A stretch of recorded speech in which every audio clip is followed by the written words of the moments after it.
की छोड़ सतगुरु रामपाल जी परमेश्वर जी की जय हो। सत्साई भाई और बहनों, पुस्तक भोगेगा अपना कियारे, इसके ऊपर वीडियो बनाने की श्रृंखला जारी है। और पहले की वीडियो में भाई और बहनों हमने क्रोथा कांड के बाद किस प्रकार से क्रोथा कांड में काल प्रेरणा से प्रत्यक्ष या अप्रत्यक्ष रूप में क्रोथा आश्रम पर हमला करने में, आक्रमण करने में जिन जिन लोगों की भूमिका रही, आगे चलकर किस प्रकार से उनका सर्वनाश हुआ, संत सताने की उनको सज़ा मिली, और भी बहुत सारी जानकारी हमें इस पुस्तक से प्राप्त हुई है जो हमारे विश्वास को दृढ़ करती है। और आज हमें इस पुस्तक से पता चलेगा कि सच्चे सतगुरु के मिलने के बाद, सत भक्ति मिलने के बाद हम कैसे अपनी भक्ति को बर्बाद कर देते हैं, या कैसे पूर्व जन्मों की अच्छी आत्माएं बिना तत्व ज्ञान के दूसरों को आशीर्वाद देकर स्वयंभू गुरु बनकर और अपनी भक्ति कमाई को नष्ट करके नरक में चले जाते हैं, लक 84 योनियों में चले जाते हैं। तो अब हम आगे की जानकारी इस पुस्तक से प्राप्त करें, उससे पहले गुरुदेव भगवान का जयकारा लगाते हैं।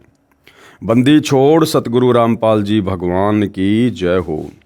परमपिता परमात्मा, सारी सृष्टि के रचनहार, कुल मालिक, असंख्य ब्रह्मांडों के स्वामी, जगत गुरु, तीनों लोकों में प्रवेश करके सबका धारण पोषण करने वाले, राजा धीराज, आत्माधार, नाथों के नाथ, देवों के देव महादेव, सर्वेश्वर, महेश्वर, मृत्युंजय, अजरो अमर, आदि अनादि सनातनी प्रभु, जगत पिता जगदीश्वर, श्री श्री 1008 की उपाधि के वास्तविक अधिकारी, अकाल मूरत, सौद स्वरूपी राम वासुदेव, सर्वगतम ब्रह्म, परम पूज्य, प्रथम पूज्य, परम संत, परम पुरुष, परम धनी, परम दयालु, सत्य कबीर, हक्का कबीर, अल्लाहु कबीर, अल्लाहु अकबर, बाखबर, अल्लाह ताला, जगत के तारणहार, जगत के मुक्तिदाता, जगत के जगन्नाथ, हारे के सहारे, हिंदुओं के राम, मुसलमानों के अल्लाह, सिखों के वाहिगुरु, ईसाइयों के मसीह, दया के सागर दयानिधि, करुणा के सागर करुणानिधि, स्वयंभू परिभू, संकट मोचन, कष्ट हरण, मंगल करण, दुख भंजन, अविगत कबीर, निर्विकार निर्विषम परमात्मा, अलय अलेख सतगुरु, आदि अनादि सतगुरु, असली मर्यादा पुरुषोत्तम, असली राम, असली कृष्ण, असली घनश्याम, असली मुरारी, राजाओं के राजा, महाराजाओं के महाराजा, शहंशाहों के शहंशाह, सम्राटों के सम्राट, भगवानों के भगवान, अल्लाहों के अल्लाह, प्रभुओं के प्रभु, मसीहाओं के मसीह, सच्चे वाहिगुरु, बाबाओं के बाबा, पीरों के पीर, सेठों के सेठ, जगत सेठ, सावड़सा सेठ, सर्वगुण संपन्न, अनंत कोटि कलाओं के स्वामी, अनंत कोटि ब्रह्मांडों के नायक, योगियों में महायोगी, ध्यानियों में महाध्यानी, सिद्धों में परम सिद्ध, ज्ञानियों में तत्वज्ञानी, ब्रह्म ज्ञानी, महाज्ञानी, परम ज्ञानी, सर्वश्रेष्ठ ज्ञानी, विज्ञानी, युवा कबीर, समरथ कबीर, असमवात, अमित ओजा, सच्चे रहनुमा, करीम अल्लाह, सुभान अल्लाह, दुनिया के अंतिम पैगंबर, 8 सितंबर 1951 से गांव धनाना, जिला सोनीपत, हरियाणा, भारतवर्ष की पवित्र भूमि पे प्रकट रियल कल की भगवान श्री नारायण साकार हरि, श्री बाबा साहेब नूर अनंत परमात्मा, सच्चे दरवेश, सच्चे बाखबर, संत श्रोमणी सतगुरु रामपाल जी परमेश्वर जी के चरण कमल में साध संगति से जुड़े हुए देश विदेश से आप और हम सभी सत्सेवक भाई बहनों का अनंत कोटि दंडवत प्रणाम। तो चलते हैं पुस्तक भोगेगा अपना कियारे में आगे। भक्ति नाश का मुख्य कारण क्या है? संत रामपाल जी महाराज अपने अमृत वचनों में कहते हैं कि जो भी व्यक्ति स्वयंभू गुरु बनकर सुप्रसिद्ध हुए हैं, देखो भाई और बहनों, कबीर परमात्मा तो स्वयंभू होते ही होते हैं, उनके अलावा सृष्टि में दूसरा कोई स्वयंभू नहीं है। यानी परमात्मा परिभू हैं, जो सबसे पहले जो प्रकट हुए हैं, उत्पन्न हुए हैं, उनके कोई माता पिता नहीं हैं, उनके कोई जनक नहीं हैं। तो सृष्टि में केवल एक ही परिभू है, एक ही स्वयंभू है, कबीर परमात्मा। उसके अलावा काल प्रेरणा से जितनी भी आत्माओं ने स्वयं को स्वयंभू गुरु घोषित किया है, यानी मनमुखी गुरु घोषित किया है और शिष्य बनाने शुरू किए, पंथ चलाए, तो उन्होंने केवल अपनी भक्ति का सत्यानाश किया है। तो कबीर परमेश्वर के अलावा दूसरा सृष्टि में कोई भी स्वयंभू गुरु नहीं हो सकता, और जो स्वयंभू गुरु बनता है वो अपनी भक्ति का नाश करता है। ये पूर्व जन्मों की पुण्यात्माएं हैं। जिस प्रकार से उनके पुण्य धन से, पूर्व जन्म की भक्ति धन से अनुयायियों को कुछ भौतिक लाभ प्राप्त हो जाते हैं। जैसे वर्तमान में राधा स्वामी पंथ के गुरु, ये सारे के सारे स्वयंभू गुरु हैं। निरंकारी पंथ के गुरु, धन धन सतगुरु पंथ के गुरु, जय गुरुदेव पंथ के गुरु, हंसा देश पंथ के गुरु, ये सारे के सारे अनधिकारी होते हुए भी स्वयंभू गुरु बनकर बैठे हुए हैं। और इनके भोले भाले भक्तों को जो थोड़े बहुत लाभ इनके आशीर्वाद से मिल जाते हैं, वो इन स्वयंभू गुरुओं की पूर्व जन्म की भक्ति से, इनके द्वारा दिए गए आशीर्वाद से उनको हल्के फुल्के लाभ मिलते हैं। और वो भोली आत्माएं ये समझ बैठती हैं कि हमारे गुरुदेव में कोई करामात है, कोई चमत्कार है, कोई शक्ति है, जिस कारण से हमें लाभ हो रहे हैं। लेकिन बाद में इन स्वयंभू गुरुओं की भक्ति क्षीण हो जाती है, और जब इनकी भक्ति नष्ट होती है भाई और बहनों, खत्म होती है, उसके बाद इनकी दुर्गति होती है यहाँ भी, और मरने के बाद तो इनको नरक भोगना पड़ेगा, लक 84 में जाना ही जाना पड़ेगा।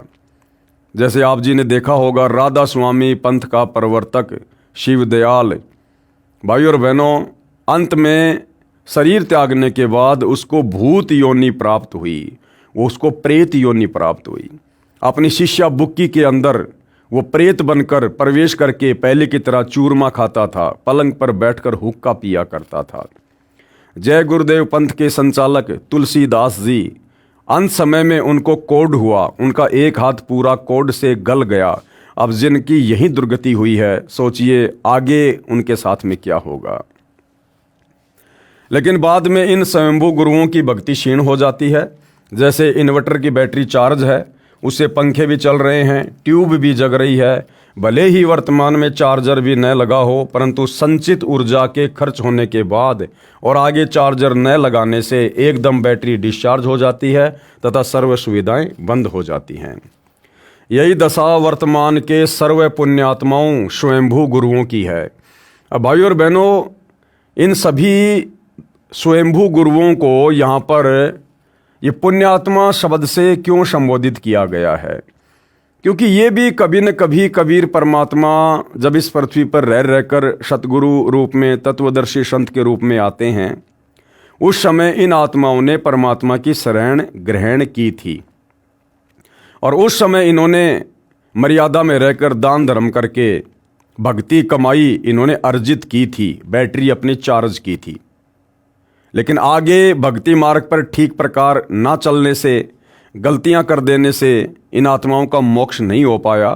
और काल फिर आगे चलकर इनको किसी जन्म में, जब इनको मनुष्य जन्म प्राप्त होता है, उस पूर्व जन्म की तत्वदर्शी संत की शरण में आने के कारण जो बैटरी चार्ज हुई थी, उसके फलस्वरूप काल इनका दुरुपयोग करता है, इनको गुरु पद देता है और इनकी भी दुर्गति करवाता है, और अन्य आत्माओं को इनके पीछे लगवाकर शिष्यों के रूप में उनकी भी दुर्गति करवाता है।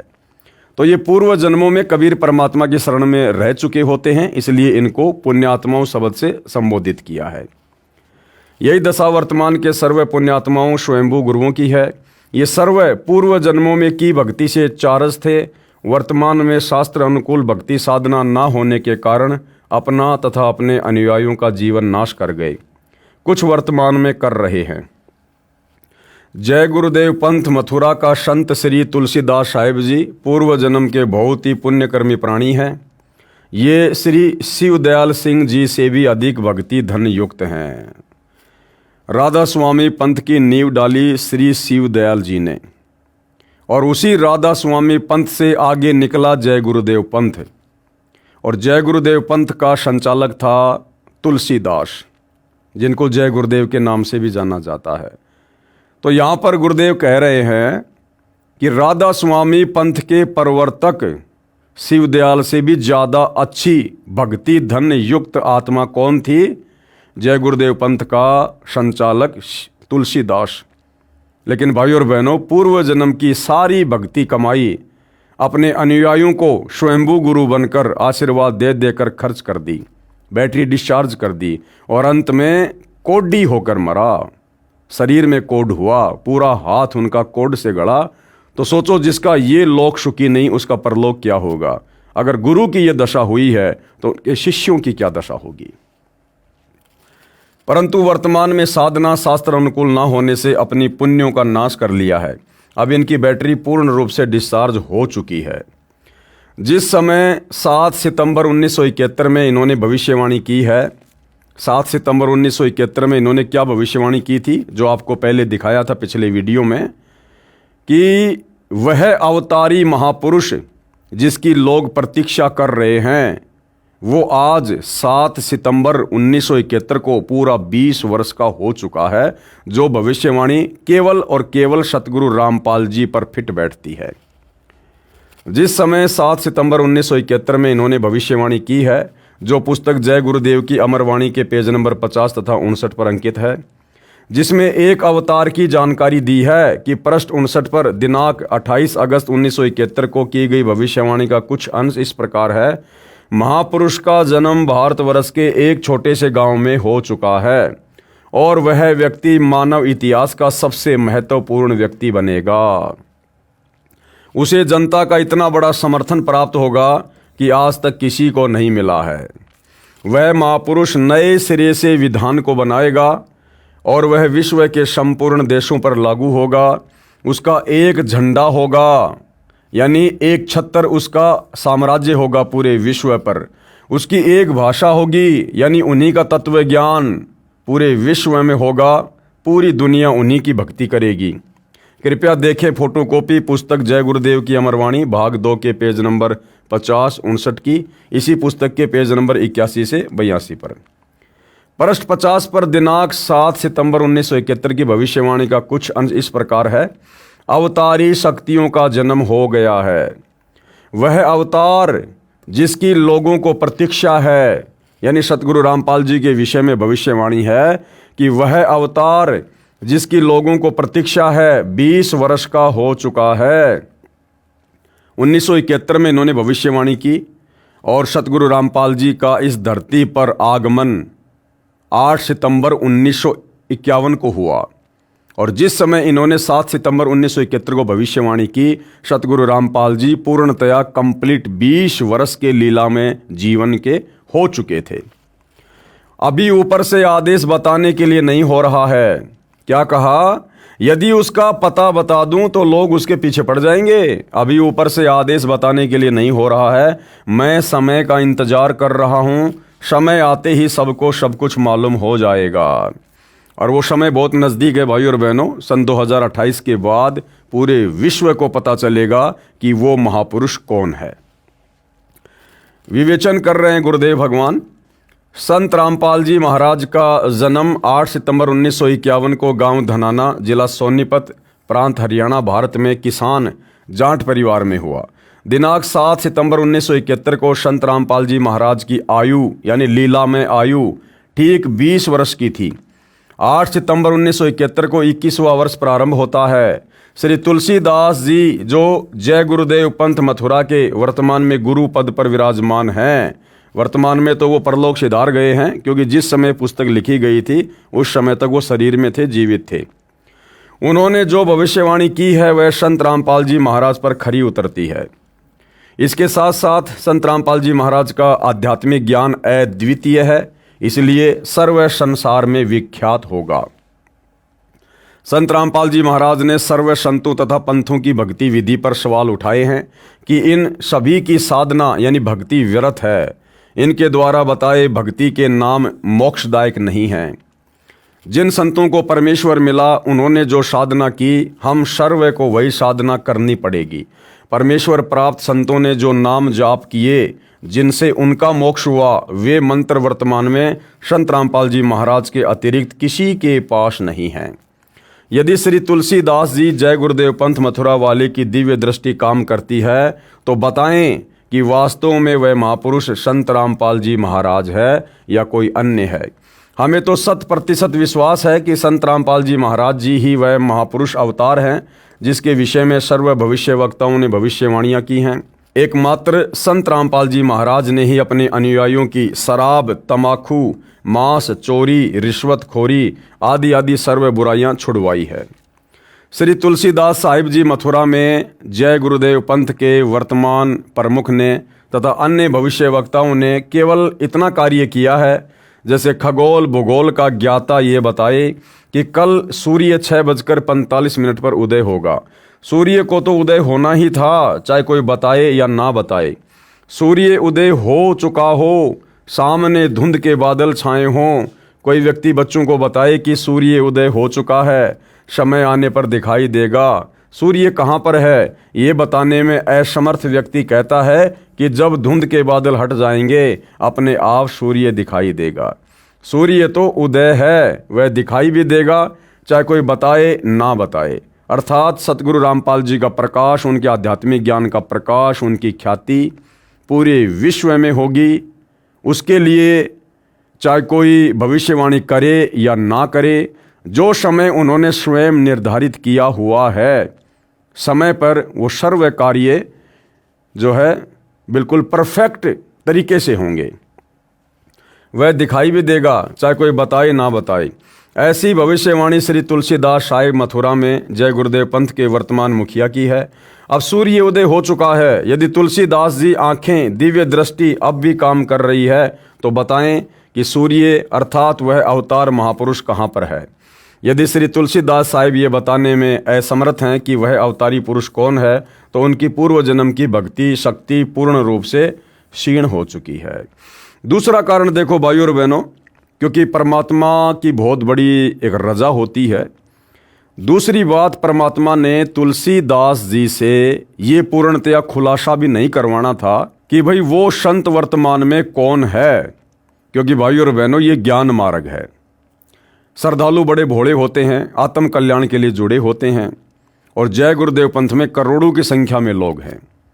अगर तुलसीदास जी ये बता देते कि भाई वो महापुरुष संत रामपाल जी है जो शतलोक आश्रम बरवाला में बैठा है, वहाँ चले जाओ और अपनी आत्मा का कल्याण करवाओ।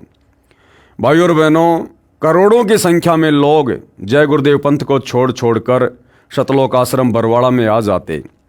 और भाइयों और बहनों, वो केवल इस आधार से आते कि हमारे गुरु ने कह दिया इसलिए हम यहाँ आ गए हैं, ना कि वो ज्ञान को समझ कर आते।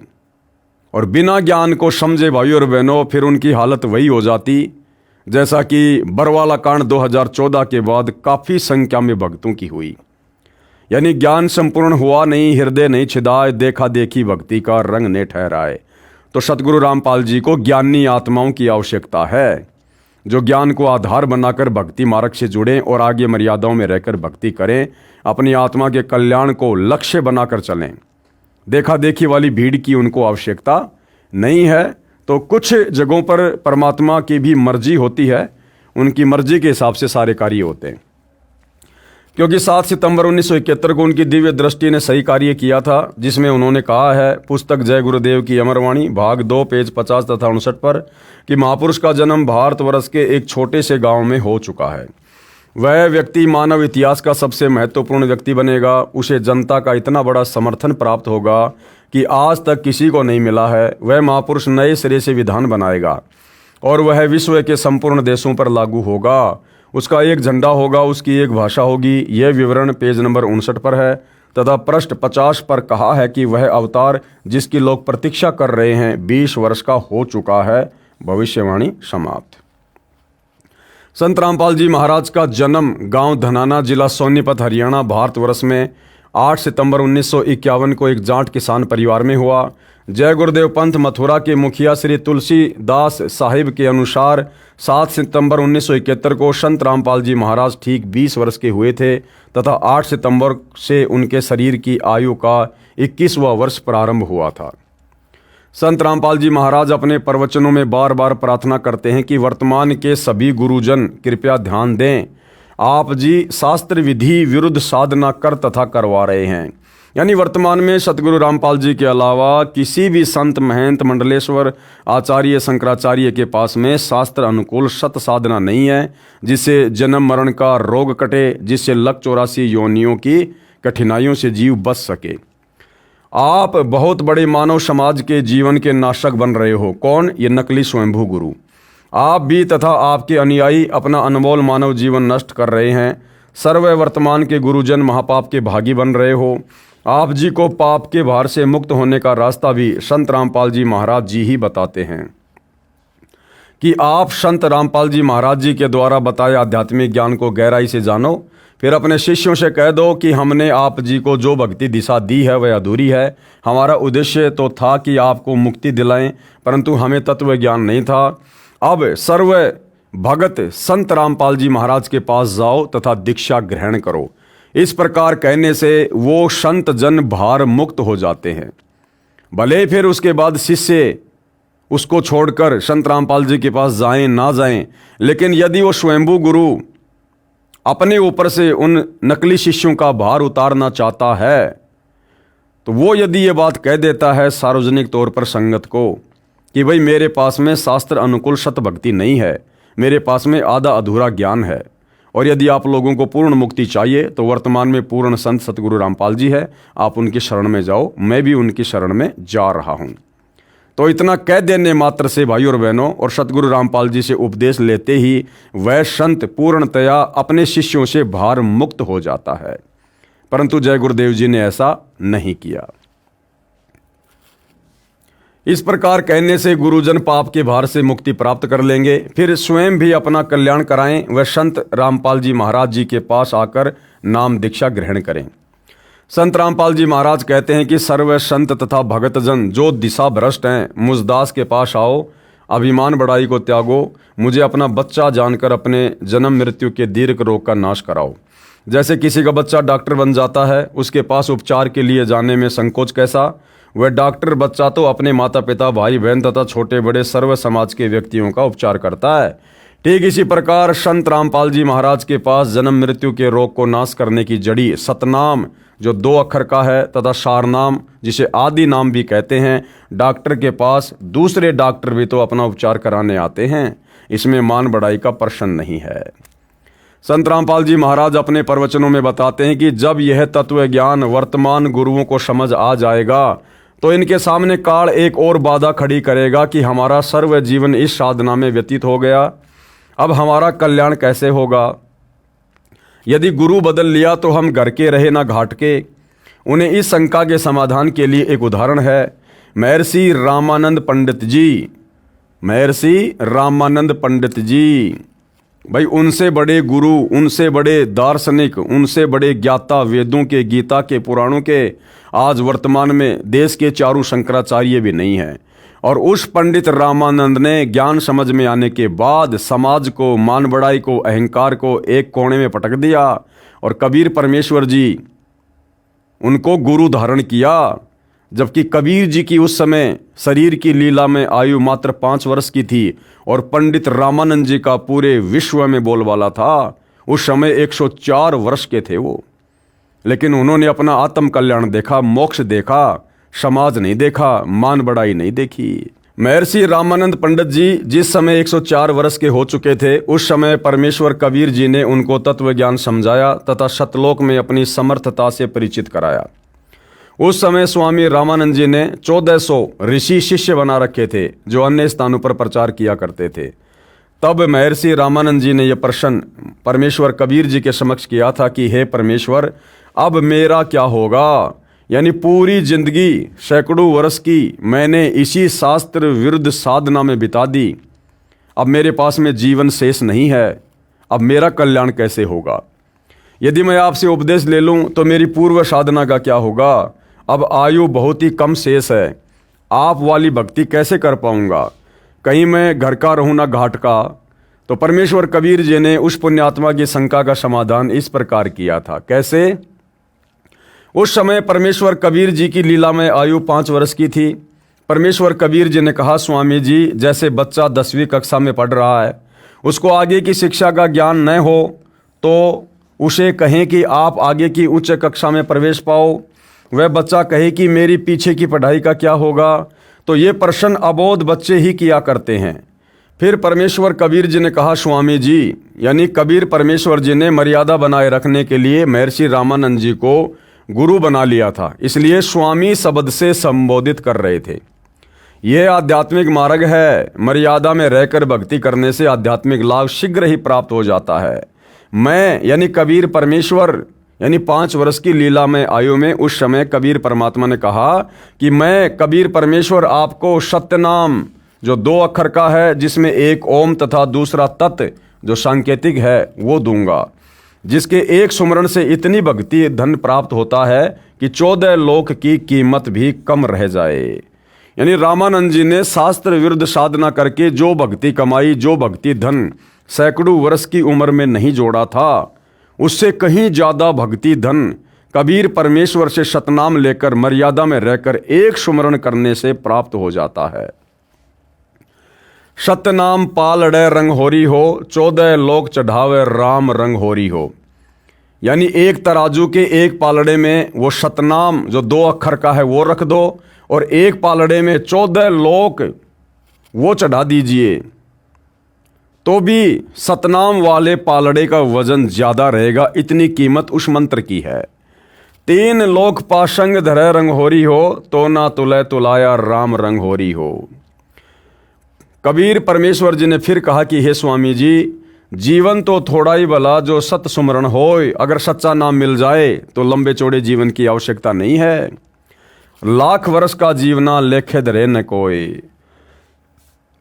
इस सतनाम तथा सारनाम यानी आदि नाम के जाप को श्रद्धा से करने से शीघ्र ही मोक्ष लाभ हो जाता है। इस मंत्र के बिना चाहे लाख वर्ष की गलत साधना करते रहो, कोई लाभ नहीं है। और दूसरा उदाहरण क्या दिया, यदि कोई व्यक्ति यात्रा कर रहा है, उसने दिल्ली से बरवाला जिला हिसार हरियाणा में आना है, वह जा रहा है दिल्ली से आगरा की ओर तथा जा चुका है 200 किलोमीटर। वहाँ कोई उसे कहे कि आपकी दिशा ठीक नहीं है, आप विपरीत मार्ग पर जा रहे हो, उस यात्री को विचार करना चाहिए कि सामने वाले व्यक्ति ने ऐसा क्यों कहा। यदि आपको विश्वास नहीं आया हो तो मानचित्र देखना चाहिए। सर्व जांच करने के पश्चात यात्री को पता चला कि वास्तव में मेरा मार्ग गलत है। फिर वह यात्री ये कहे कि मैंने इतना रास्ता 200 किलोमीटर तय कर लिया, इसको कैसे छोड़ूं, इतना समय लगा दिया, इसका क्या बनेगा। क्या बुद्धिमान व्यक्ति यह प्रश्न करेगा? नहीं, वह यात्री उस व्यक्ति का धन्यवाद करेगा जिसने सावधान किया तथा सही मार्ग बताया। उपरोक्त प्रथम उदाहरण में स्वामी रामानंद जी वेदों तथा श्रीमद् भगवद गीता व पुराणों को आधार मानकर साधना कर रहे थे। वे 10वीं कक्षा तक की शिक्षा ग्रहण कर रहे थे तथा कई जन्मों से उसी कक्षा में ही पास फेल हो रहे थे। उनके लिए कहा गया है कि उन्हें आगे की शिक्षा ग्रहण करने के लिए पूर्व विद्यालय तथा पूर्व गुरु त्यागने होंगे तथा आगे की शिक्षा परमेश्वर कबीर जी सत्य पुरुष ने स्वयं तत्वदर्शी संत के रूप में आकर बताई है, जो जन्म मरण से पूर्ण मुक्ति दिलाती है, जो महर्षि रामानंद जी ने सहर्ष स्वीकार की। दूसरा उदाहरण राधा स्वामी पंथ तथा उनकी शाखाओं जय गुरुदेव पंथ मथुरा, धन सतगुरु, सच्चा सौदा सिरसा, जगमाल वाली तथा गंगवा हिसार के पास, श्री तारा चंद जी दिनोद भिवानी के पास, श्री कृपाल सिंह वाला राधा स्वामी पंथ तथा ठाकुर सिंह वाला पंथ तथा निरंकारी पंथ, हंसादेश पंथ आदि पर खरा उतरता है।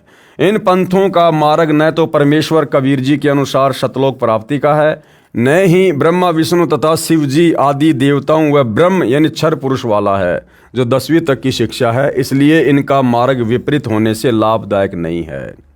भाई पंडित रामानंद जी 650 साल पहले कम से कम विष्णु लोक की सही दिशा वाली भक्ति तो कर रहा था, वो वेदों के अनुसार तो साधना कर रहा था, वो भूत पूजा तो नहीं करता था, कर्म कांड तो नहीं करता था। लेकिन वर्तमान के जितने भी संत और पंथ हैं, ये तो ब्रह्मा विष्णु महेश तक की भक्ति भी ढंग से नहीं कर रहे और ना इस काल की इस ब्रह्म की भक्ति ढंग से कर रहे। इनकी तो टोटल भक्ति विधि शास्त्रों के विपरीत है। इन सब से निवेदन है कि कृपया पुनर्विचार करें तथा सतलोक आश्रम बरवाला जिला हिसार हरियाणा में पहुंचकर जगत गुरु तत्वदर्शी संत रामपाल जी महाराज से दीक्षा स्वयं भी लें तथा अपने शिष्यों को भी आदेश दें कि आप सभी भक्तजन सतलोक आश्रम बरवाला में जाकर यथार्थ भक्ति मार्ग ग्रहण करें। इस प्रकार करने से वे गुरुजन तो शास्त्र विरुद्ध साधना कर तथा करा रहे हैं, महापाप से बच जाएंगे। उन शिष्यों का भार उन गुरुओं के सिर से उतर जाएगा। दूसरा कोई तरीका संसार में नहीं है। मानव जीवन बहुत अनमोल है, इसको नष्ट करना तथा कराना महा अपराध है। कबीर परमेश्वर जी ने कहा है कि संखों गुरु गरद में मिल गए, चेलों को कहाँ ठिकाना, और झूठे गुरुओं बात बिगाड़ी, काल जाल नहीं जाना। बात कहत है पार जान की, खड़े वार के वार, ना गुरु पूरा ना सतनाम उपासना, कैसे प्राण निस्तारे। शास्त्रों के आधार से पूर्ण संत तारणहार की पहचान। अब सच्चे तारणहार, सच्चे मुक्तिदाता, सच्चे सतगुरु की शास्त्रों के अनुसार क्या पहचान है, ताकि हमें विश्वास हो कि हाँ, सतगुरु रामपाल जी वर्तमान में धरती पर पूर्ण तारणहार हैं, मुक्तिदाता हैं, तत्वदर्शी संत हैं।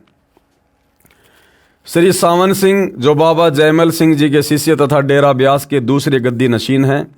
बाबा जयमल सिंह आगरा के श्री शिवदयाल सिंह राधा स्वामी के शिष्य थे। अधिक जानकारी के लिए कृपया पढ़ें पुस्तक हरि आए हरियाणे नू। श्री सावन सिंह जी ने अपने विचार तथा श्री शिवदयाल राधा स्वामी पंथ के प्रवर्तक के विचारों को पुष्ट करने के लिए संत मत प्रकाश पुस्तक 5 भागों में लिखी है।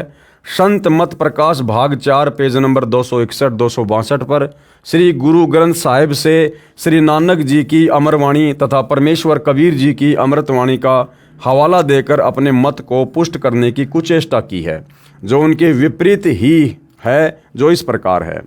पुस्तक संत मत प्रकाश भाग 4 के पेज नंबर 261 पर लिखा है कि गुरु ग्रंथ साहिब में लिखा है, यानी सतगुरु रामपाल जी नहीं कह रहे कि गुरु ग्रंथ साहिब में ये वाणी लिखी हुई है। सतगुरु रामपाल जी तो राधा स्वामी पंथ वालों की पुस्तक को दिखाकर कह रहे हैं कि राधा स्वामी पंथ वाले कह रहे हैं कि श्री गुरु ग्रंथ साहिब में ये वाणी लिखी है। कौन सी वाणी? सोई गुरु पूरा कहावे, जो 2 अक्षर का भेद बतावे, एक छुड़ावे एक लखावे, तो प्राणी निज घर को जावे। अब एक काल प्रेरित पंथ है भाई और बहनों, उसको पंथ भी नहीं कह सकते, बस ऐसे ही हुआबाई वाली बातें हैं। एक मदन पंथ है जिसका वर्तमान में एक स्वयंभू गुरु बना हुआ है नितिन, तो वो बार बार इस वाणी का जिक्र करता है कि भाई संत रामपाल जी कहते हैं कि ये जो वाणी है, सोई गुरु पूरा कहावे, 2 अक्षर का भेद बतावे, एक छुड़ावे एक लखावे, तो प्राणी निज घर को जावे। तो वो अपने भक्तों को भ्रमित करता है कि संत रामपाल जी कह रहे हैं कि ये वाणी गुरु ग्रंथ साहिब में लिखी हुई है, और कहता कि मुझे दिखा दो गुरु ग्रंथ साहिब में कहाँ लिखी है, अर्थात संत रामपाल जी झूठ बोल रहे हैं। तो भाई सतगुरु रामपाल जी तो पहले क्लियर कर चुके हैं, उन्होंने अपनी तरफ से नहीं कहा कि ये वाणी गुरु ग्रंथ साहिब में लिखी हुई है। संत रामपाल जी तो ये कह रहे हैं कि राधा स्वामी पंथ के गुरुओं ने अपनी पुस्तकों में, यानी संत मत प्रकाश भाग 4 में, और पेज नंबर भी लिख के बता दिया 261 पर, उन गुरुओं ने लिखा है कि ये वाणी गुरु ग्रंथ साहिब में लिखी हुई है, ना कि सतगुरु रामपाल जी कह रहे हैं कि सोई गुरु पूरा कहावे, जो 2 अक्षर का भेद बतावे, एक छुड़ावे एक लखावे, तो प्राणी निज घर को पावे। जे तू पढ़्या पंडित बिन दोय अक्षर बिन दोय नावा, प्रणवत नानक एक लंगाए, जेकर सच समावा। फिर परमेश्वर कबीर साहिब जी की वाणी का हवाला देकर लिखा है कि कबीर जी भी यही कहते हैं, क्या कहे कबीर अक्षर दोय भाक, होएगा कसम तो लेगा राख। यानी सच्चा सतगुरु होगा तो तुझे मुक्ति दिला देगा, अगर उसके कहे अनुसार वो 2 अक्षर सतनाम के जाप करेगा तो। फिर पृष्ठ 262 पर संत मत प्रकाश भाग 4 पर श्री नानक जी की वाणी का हवाला दिया है, जो इस प्रकार है। वेद कतेब सिमरत सब सासत, इन पढ़्या मुकत न होई, एक अक्षर जो गुरुमुख जापे, तिसकी निर्मल सोई।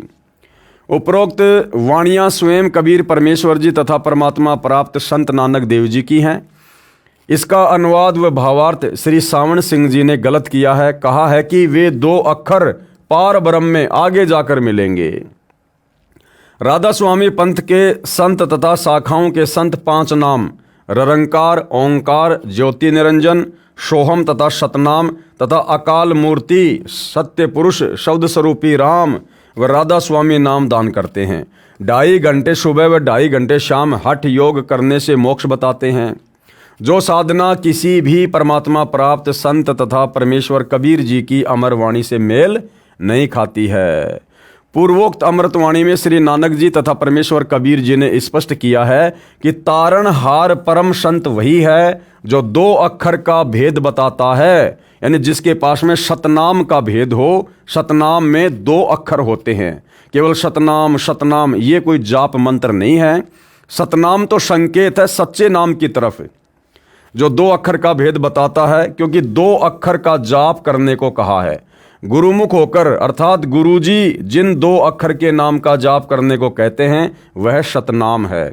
उस शतनाम में 2 अक्षर इस प्रकार हैं, ओम तथा दूसरा तत्। ओम तो सीधा सीधा इस ब्रह्म का है, काल का है, और दूसरा है अक्षर पुरुष का। वो केवल अधिकारी गुरु ही उपदेशी को बताता है कि ये जो तत् है, जो सांकेतिक है, इसका वो वास्तविक मंत्र क्या है। जो कि सांकेतिक है उसको संत रामपाल जी महाराज के अतिरिक्त कोई नहीं जानता। हाँ, वर्तमान में बहुत सारे लोग जान गए हैं उनसे उपदेश लेने के बाद। अब यदि कोई निकम्मी आत्मा उनसे उपदेश लेने के बाद उस मंत्र को स्वयंभू गुरु बनकर आगे देने लग जाए, या गुरुद्रोही या गुरु विमुख होकर उस मंत्र को वैसे बताने लग जाए, तो वो खुद पाप का भागी बनेगा। लेकिन वो मंत्र ऐसे किसी से लेने से, जाप करने से काम नहीं करता है, जब तक अधिकारी गुरु सतगुरु रामपाल जी से उपदेश लेकर मंत्र का जाप ना किया जाए।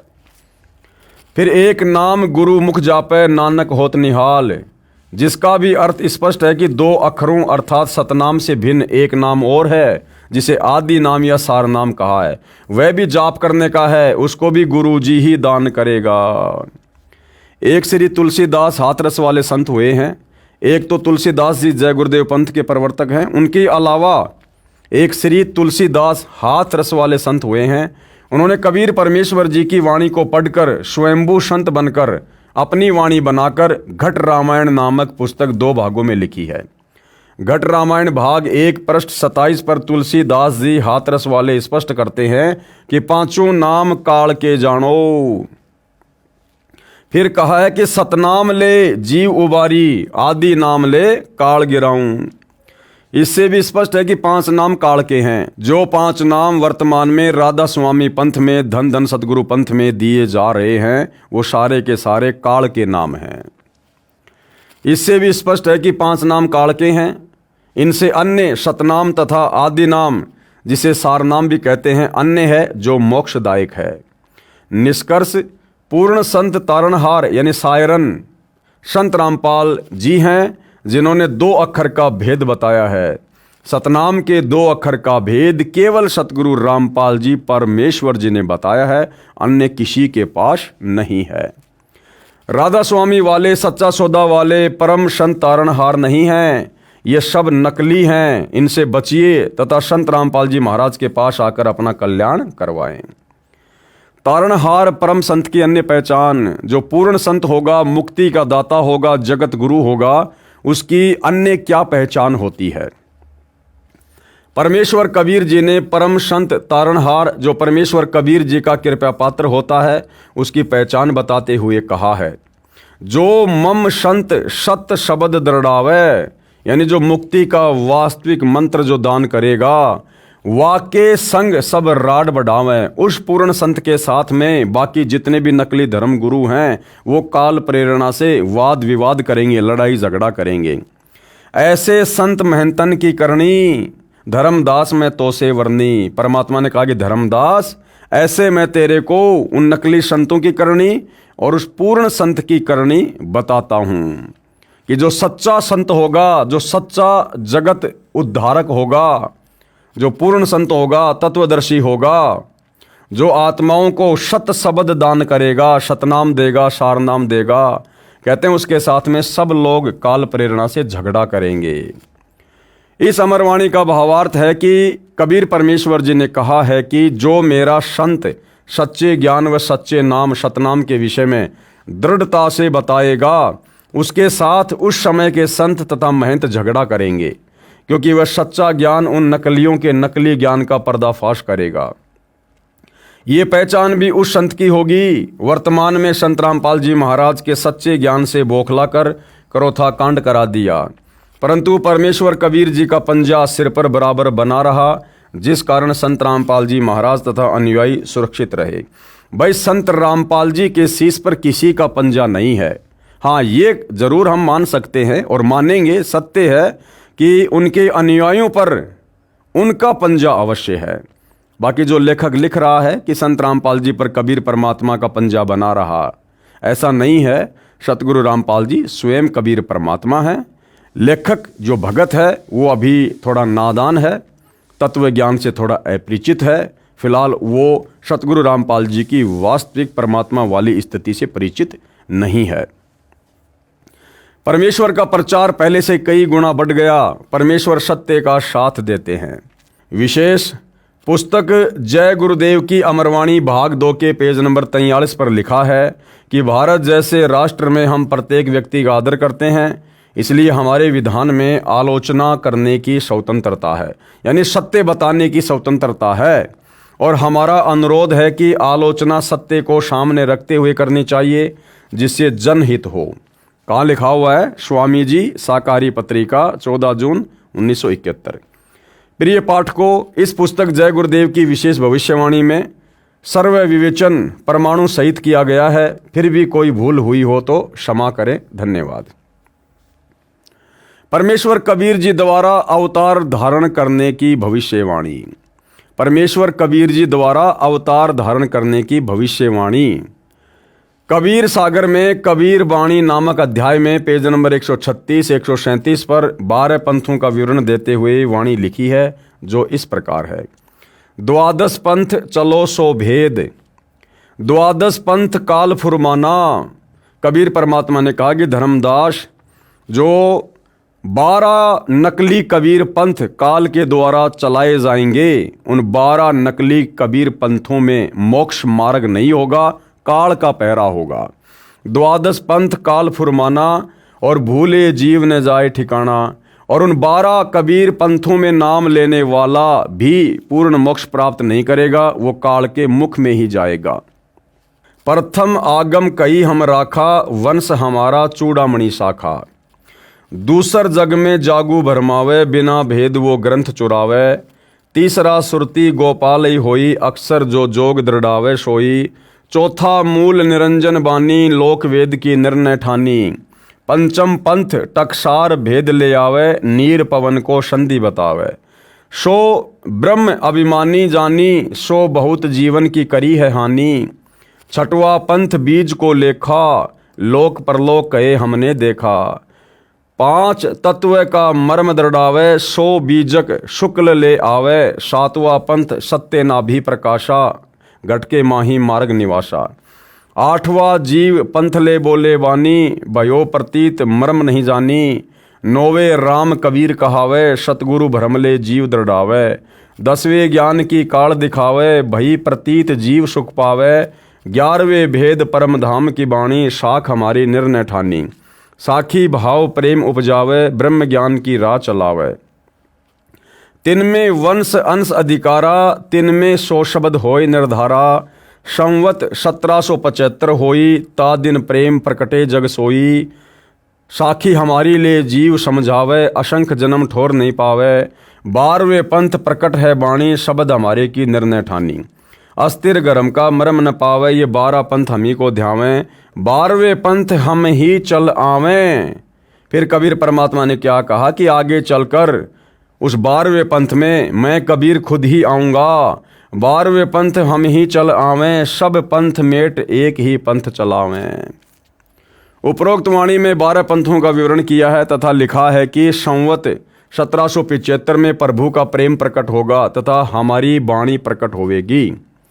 संत गरीबदास जी महाराज छुडानी हरियाणा वाले का जन्म 1774 में बैसाख पूर्णमासी को हुआ है। उनको प्रभु कबीर 1784 में मिले थे। यहाँ पर इसी का वर्णन है तथा संवत 1775 के स्थान पर 1774 होना चाहिए, गलती से 1775 लिखा है।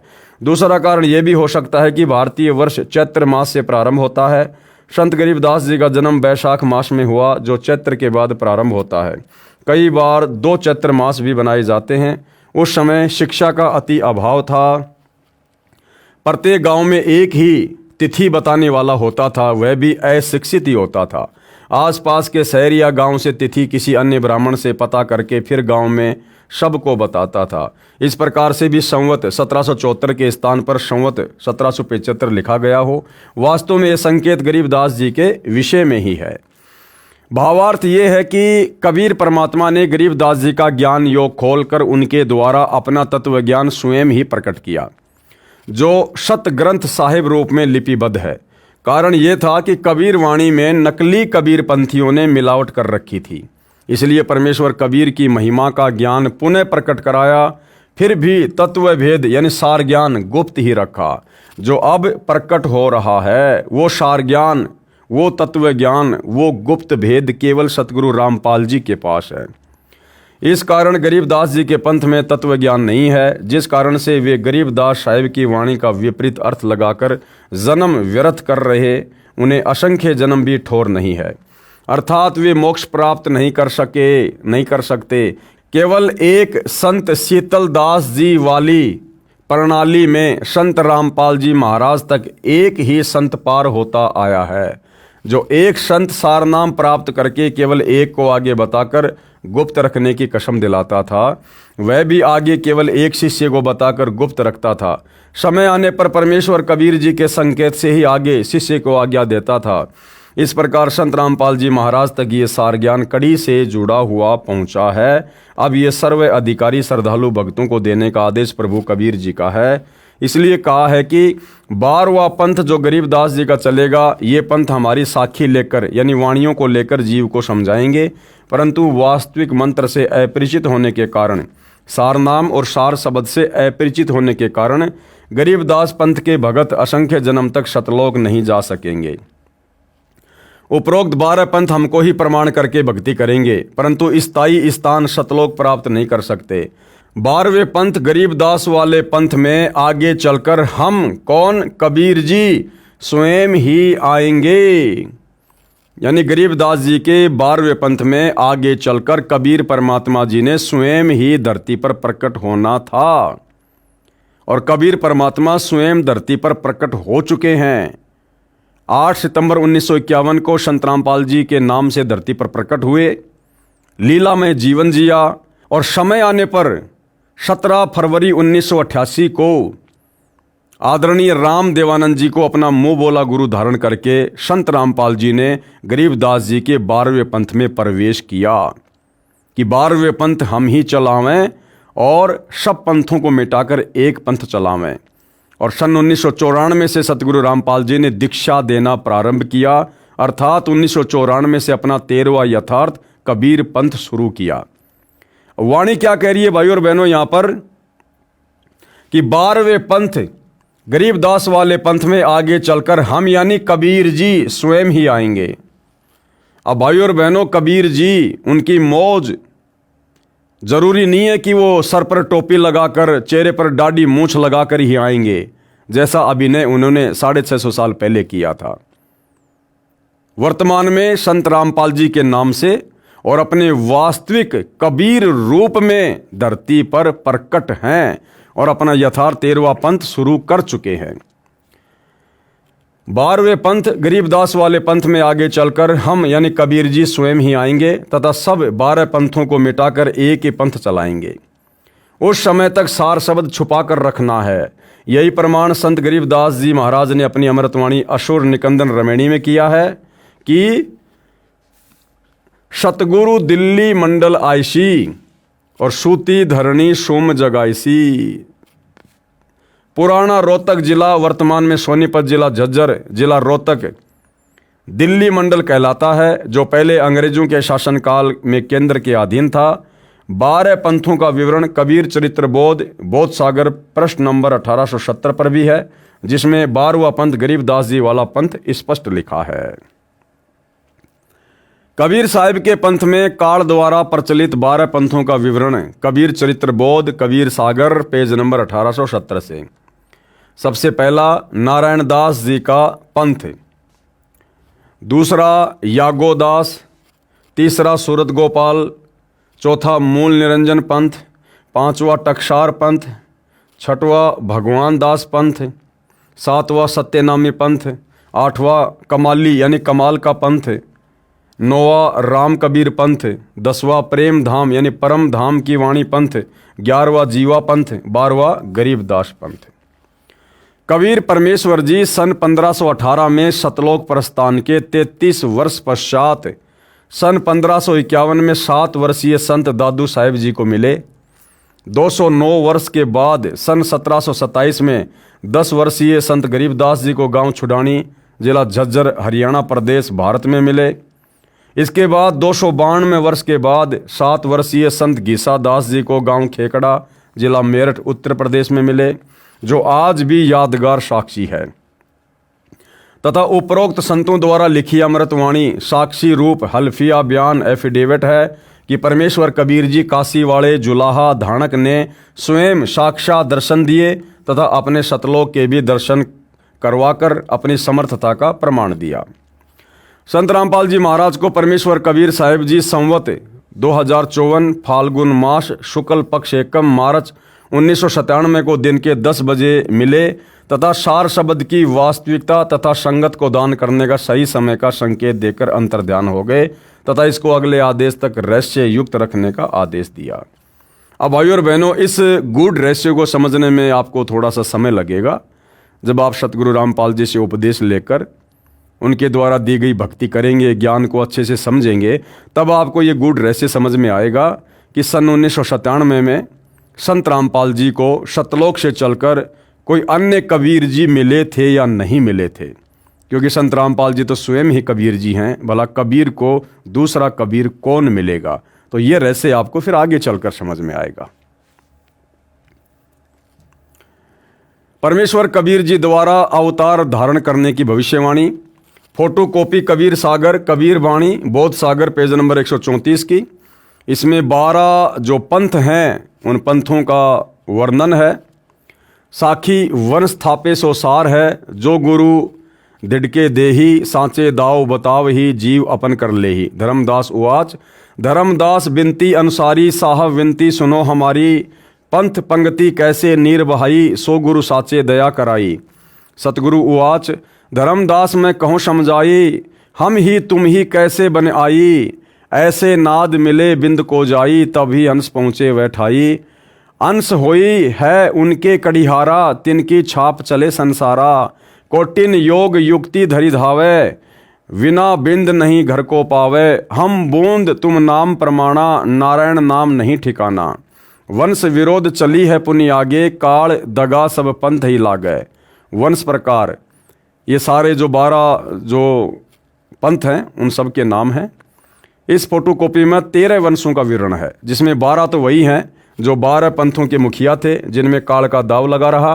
13वां वंश संत रामपाल जी महाराज जी हैं, जिनसे अध्यात्म का सर्व अज्ञान और अंधकार नाश कर दिया गया है। फोटोकॉपी कबीर सागर कबीर वाणी बोध सागर पेज नंबर 136 की। कबीर वाणी, द्वादश पंथ चलो सो भेद, द्वादश पंथ काल फुरमाना, भूले जीव ने जाए ठिकाना, ताते आगम कई हम राखा, वंश हमारा चूड़ामणि शाखा। प्रथम जग में जागू भरमावे, बिना भेद वो ग्रंथ चुरावे, दूसरी सुरती गोपाल ही होई, अक्सर जो जोग दृढ़ावे सोई। तीसरा मूल निरंजन बानी, लोक वेद की निर्णय ठानी। चौथे पंथ टकसार भेद ले आवे, नीर पवन को संधि बतावे, सो ब्रह्म अभिमानी जानी, सो बहुत जीवन की कर है हानि।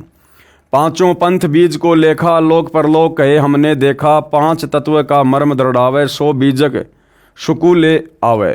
छठवां पंथ सत्य नामी प्रकाशा, घटके माही मार्ग निवासा। 7वां जीव पंथ ले बोले बानी, भयो प्रतीत मर्म नहीं जानी। 8वें राम कबीर कहावे, सतगुरु भरम ले जीव दृढ़ावे।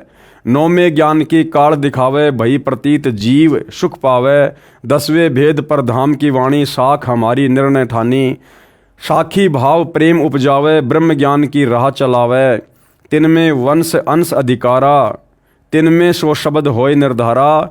संवत 1775 होई, ता दिन प्रेम प्रकटे जग सोई। ये सन 1774 होना चाहिए, ना कि सन 1775। इस फोटोकॉपी में प्रथम जागूदास का पंथ लिया है, यह उचित नहीं है। अब काफ़ी कुछ मिलावट कबीर पंथियों ने कबीर सागर में कर रखी है, इसलिए सतगुरु रामपाल जी ये फोटोकॉपी दिखा रहे हैं कि इस फोटोकॉपी में प्रथम जागूदास का पंथ लिया है। प्रथम जो ये जागूदास पंथ का नाम लिया गया है कि प्रथम जग में जागू भरमावे, तो ये जो प्रथम पंथ है ये जागू नहीं है। प्रथम जो पंथ है वो चूड़ामणि है, क्योंकि कबीर परमात्मा जी ने चूड़ामणि को आगे नाम दीक्षा देने का अधिकार दिया था, आदेश दिया था, और चूड़ामणि जी से ये पंथ फिर आगे विस्तार को प्राप्त हुआ। इस फोटोकॉपी में प्रथम जागूदास का पंथ लिया है, ये उचित नहीं है। प्रथम पंथ चूड़ामणि जी का है और दूसरा जागूदास का है। बहुत सारी जगह कबीर पंथियों ने नारायण दास के पंथ को प्रथम पंथ लिखा है, जबकि वो गलत है, क्योंकि नारायण दास तो काल का दूत घोषित हो चुका था, और नारायण दास के बाद कबीर परमात्मा जी ने धर्मदास जी के घर में एक अपनी विशेष आत्मा मिनी सतलोक से भेजी थी, जिनको चूड़ामणि या मुक्तामणि जी का नाम दिया गया है। उन्हीं के माध्यम से आगे कबीर पंथ शुरू हुआ। फोटोकॉपी कबीर सागर कबीर वाणी बौद्ध सागर पेज नंबर 137 की। यहाँ पर भी वही सारा सब कुछ लिखा हुआ है। आज्ञा रहे ब्रह्म बोध लावे, कोली चमार सबके घर खावे। आज्ञा रहे ब्रह्म बोध लावे, कोली चमार सबके घर खावे। साखी हमारी ले जीव समझावे, असंख्य जन्म ठोर ना पावे। ये गरीबदास जी के 12वें पंथ के विषय में है कि उस पंथ में कोई जात पात किसी भी प्रकार की नहीं होगी। आदरणीय जो गरीबदास जी थे उनके शिष्य चमार जाति के भी थे, धानक जाति के भी थे, उच्च जाति के भी थे। वो सबके घर पर जाते थे, सत्संग करते थे, भोजन भंडारा खाते थे। साखी हमारी ले जीव समझावे, असंख्य जन्म ठोर ना पावे।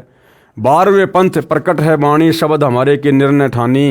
अस्थिर घर का मरम न पावे, ये 12 पंथ हम ही को ध्यावें, और 12वें पंथ हम ही चल आवें। कबीर जी कह रहे हैं फिर आगे चलकर 12वें पंथ में मैं स्वयं ही आऊँगा और सब पंथों को मिटाकर एक पंथ चलाऊँगा।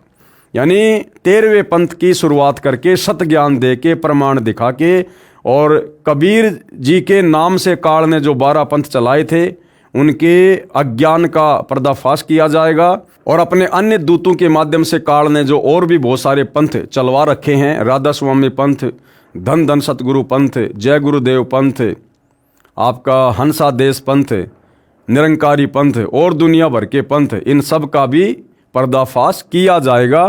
तो निसंदेह भाई और बहनों, वर्तमान में सतगुरु रामपाल जी ने सन 1994 से अपने यथार्थ 13वें कबीर पंथ की शुरुआत करके इन सभी संतों और पंथों की असलियत, इनका अज्ञान, इनका पाखंड, इनकी शास्त्र विरुद्ध साधना जनमानस के सामने सत्संगों के माध्यम से, पुस्तकों के माध्यम से रख दी है। आगे चलते हैं। इस फोटोकॉपी में लिखा है कि कबीर परमेश्वर ने कहा था कि 12वें पंथ गरीबदास वाले पंथ में आगे चलकर हम ही आएंगे, यानी कबीर जी ने ही आना है, और कबीर जी आ चुके हैं। अब वे नहीं कहेंगे कि मैं कबीर हूँ, सतगुरु रामपाल जी नहीं कहेंगे कि मैं ही कबीर हूँ। इस बात को समझने के लिए उन्होंने हमें तत्व ज्ञान दे दिया। ये वाणियाँ जो स्पष्ट कर रही है हमारे सामने लिख दी गई हैं, बोल दी गई हैं। अब आप और हमने स्वयं ही विचार करना पड़ेगा, विश्वास करना पड़ेगा कि सतगुरु रामपाल जी स्वयं कबीर जी हैं। ये कबीर जी के द्वारा भेजे गए कोई संदेशवाहक नहीं है, ये स्वयं ही सारी सृष्टि के मालिक हैं। आगे चलकर हम ही आएंगे, सब पंथ मिटाकर एक पंथ चलाएंगे। सब पंथ मिटाने का मतलब है सबके अज्ञान को सार्वजनिक किया जाएगा। तो जनता स्वयं निर्णय कर लेगी, क्योंकि जनता शिक्षित होगी, शास्त्र हमारे सामने होंगे, दिखाने वाले सतगुरु रामपाल जी होंगे। तो जानवर तो हम हैं नहीं, मनुष्य शरीर प्राप्त है, हम निर्णय कर लेंगे कि किसका ज्ञान सही और किसका ज्ञान गलत।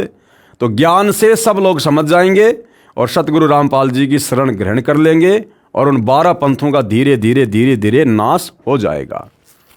सब पंथ मिटाकर एक पंथ चलाएंगे। परमेश्वर कबीर जी के प्रतिनिधि संत रामपाल जी हैं। ये लेखक की अपनी ज्ञानहीनता है, उन्होंने सतगुरु रामपाल जी को अभी जाना नहीं, अभी पहचाना नहीं, जिस कारण से वे बार बार संत रामपाल जी को कबीर जी के प्रतिनिधि के रूप में पेश कर रहे हैं।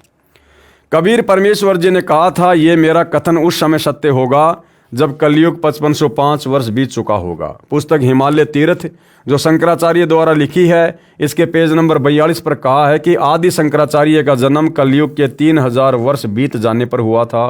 पुस्तक ज्योतिर्मय ज्योतिर्मठ के पेज नंबर 11 पर लिखा है कि आदि शंकराचार्य का जन्म ईसा मसीह से 508 वर्ष पहले हुआ था। इस प्रकार 2000 सन का कलयुग 5508 वर्ष बीत चुका है। अधिक ज्ञान के लिए पढ़िए पेज नंबर 103 पर। फोटोकॉपी कबीर सागर के पृष्ठ 1870 की कबीर साहब के पंथों का वृत्तांत। ये जो यहाँ पर प्रथम पंथ नारायण दास लिखा हुआ है, ये भी कबीर पंथियों ने मिलावट की है। प्रथम पंथ का जो संचालक था वो चूड़ामणि था।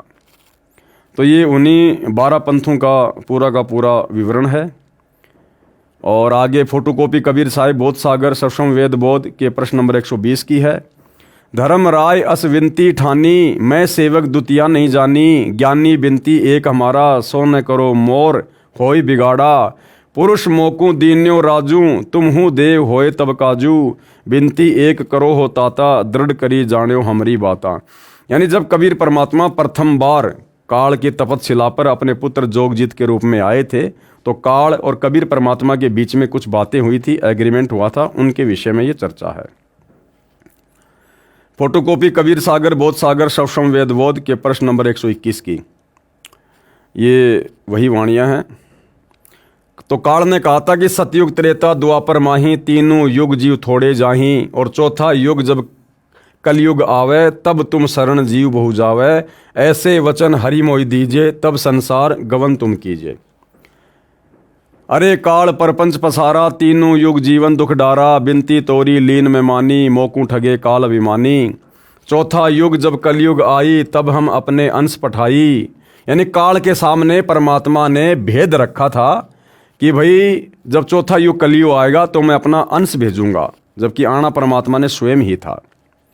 काल फंद छूटे नरलोई, सकल सृष्टि परवानिक होई। घर घर देखो बोध विचारा, सत्य नाम सब ठोर उचारा। 5505 तब ये वचन होगा साचा। कलयुग बीत जाए जब एता, सब जीव परम पुरुष पद चेता। ये फोटोकॉपियाँ कबीर सागर बोध सागर सक्षम वेद बोध के पृष्ठ 120-121 की हैं। इनमें वह वर्णन है जिसमें परमेश्वर कबीर बंदी छोड़ जी अपने सतलोक वाले पुत्र जोगजीत के रूप में संत यानी ज्ञानी के वेश में काल निरंजन के 21वें ब्रह्मांड में गए। काल निरंजन ने पूछा, जोगजीत तू यहाँ किस लिए आया? यदि कोई संदेश परमात्मा का लाया है तो वह बता। तब परमेश्वर ने कहा था कि परमेश्वर का आदेश सुन। थे खुद परमात्मा, लेकिन अपने पुत्र जोगजीत के रूप में थे, जिससे काल समझ नहीं पा रहा था। मैं नीचे के लोकों में जाऊंगा, तेरी असलियत बताऊंगा कि यह परमात्मा नहीं है। तथा कबीर परमेश्वर की महिमा सुनाऊंगा। सतनाम का मंत्र जो 2 अक्षर का है, उसका जाप करवाकर सभी प्राणियों को सतलोक ले जाऊंगा। ये सुनकर काल निरंजन ने प्रथम तो परमेश्वर को जोगजीत समझकर मारना चाहा, परंतु समर्थ शक्ति का कुछ नहीं बिगाड़ सका। इसके विपरीत स्वयं ही शक्तिहीन होकर पाताल लोक में जा गिरा। फिर परमेश्वर इसे उसी स्थान पर लाए। तब इसने विनम्र होकर जोगजीत रूप में कबीर परमेश्वर से प्रार्थना की कि हे बड़े भाई, आप 3 युगों में जीव थोड़े यानी कम लेकर जाना। यानी सतयुग त्रेता द्वापर में सतलोक में बहुत ही कम आत्मा लेकर जाना। चौथे युग में जितने चाहो जीव ले जाना। चौथा युग जो वर्तमान में कलयुग है, जो जीव तुम्हारा ज्ञान व नाम मंत्र ग्रहण करे वह आपका, तथा शेष जो मेरी भक्ति करे वो मेरे। तो काल ने वचन भरवा लिए थे कि आपका नाम लेकर मर्यादा में रहकर जो आपकी भक्ति करे, आप केवल उन्हीं को सतलोक लेकर जाना। और जो आपके ज्ञान को स्वीकार ना करे या आपसे उपदेश लेकर जो बकवाद करे, मर्यादाओं में ना रहे, उसको मेरे भोजन के लिए यहीं पर छोड़ देना। तथा शेष जो मेरी भक्ति करे वे मेरे। काल ने कहा, वचनबद्ध होकर कहिएगा। परमेश्वर ने कहा, मैं प्रतिज्ञा करता हूं कि 3 युगों में सतयुग त्रेता तथा द्वापर में जीव कम ले जाऊंगा, तथा चौथे युग में अधिक जीवों को अपना ज्ञान समझाकर ले जाऊंगा। यानी ज्ञान समझा कर ले जाऊंगा। ऐसा नहीं है चौथा युग आ गया तो सबको ले जाऊंगा। परमात्मा आ गए, तत्वदर्शी संत के रूप में अपना ज्ञान दे रहे हैं, भक्ति दे रहे हैं, मर्यादा बता रहे हैं। अब जो आजीवन गुरु को परमात्मा मानकर मर्यादाओं में रहेगा, परमात्मा उसी का उद्धार करेंगे। जब काल निरंजन ने देखा कि अनुबंध यानी एग्रीमेंट हो गया, उसी समय अपनी असलियत पर आ गया तथा बोला, जोगजीत बेशक नीचे संसार में जाओ।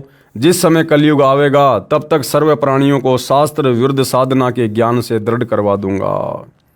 इसलिए काल ने सारे अपने दूत भेजकर कबीर पंथ के माध्यम से, और ये जितने भी नकली संत हैं, राधा स्वामी पंथ वाले, धन धन सदगुरु पंथ वाले, जय गुरुदेव पंथ वाले, निरंकारी हंसादेश वाले और अन्य पंथ और इसके अलावा बहुत सारे जो ये छोटे मोटे आचार्य, शंकराचार्य, छोटे मोटे मंडलेश्वर, ये सब काल प्रेरणा से काल के द्वारा भेजे गए दूत हैं, एजेंट हैं।